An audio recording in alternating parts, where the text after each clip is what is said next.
'Twas the night before Chitlasha. 'Twas the night before Chitlasha, and all through the clan not a person was stirring, neither paychoy nor man. The slaves were all locked in their stables with care, for I didn't wish any more trouble down there. The children were nestled all snug on their mats, with nightmares of Suganar tormenting the brats. And I hung the mesh coo, don't disturb, I relax, while my wives settle down for a night on their backs. When out in the courtyard there arose such a clatter, I sprang to my feet to see what was the matter. Leaping over third wife, across the room did I dash, threw open the shutters and saw a great flash. The moons on the breasts of the demon Kuyo gave a red and green lustre to her statue below, when what to my wondering eyes should appear but a shining blue oval that filled me with fear. Then out leapt a creature with a nose glowing red, and I feared in a moment I soon would be dead. More rapid than Hlaka these monsters they came, as one round the back called out their true names.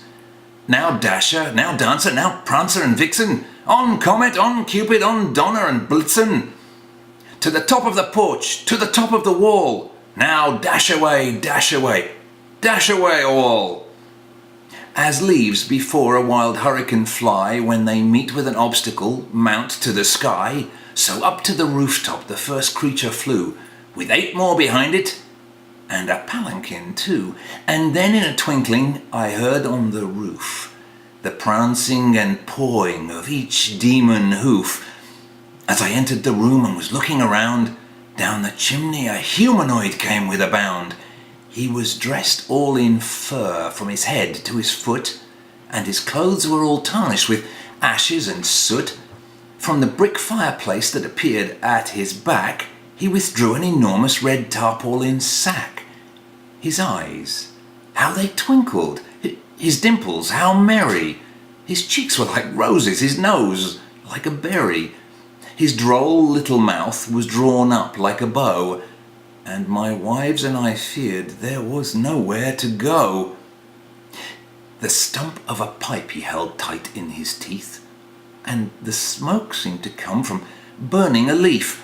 He had a broad face and a round little belly, which shook when he laughed like a bowl full of jelly. He was chubby and plump, like a demonic peasant, and the smile I gave him was carefully pleasant, but the wink of his eye and the twist of his head seemed like a spell gesture and filled me with dread. He spoke not a word for the spell he would work, and had just turned around when he stopped with a jerk. A finger was laid to one side of his nose, when he started to glow a bright shade of rose.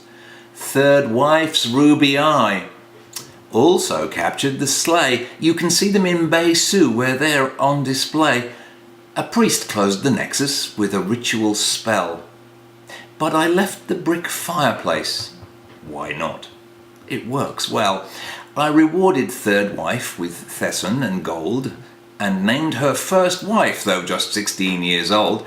Therefore she exclaimed during our evening rites, "Happy Chitlasha to all, and to all a good night." This is copyright 1995 Bob Alberti, with apologies to Clement Clark Moore, M.A.R. Barker, Santa Claus, and most of Western civilization.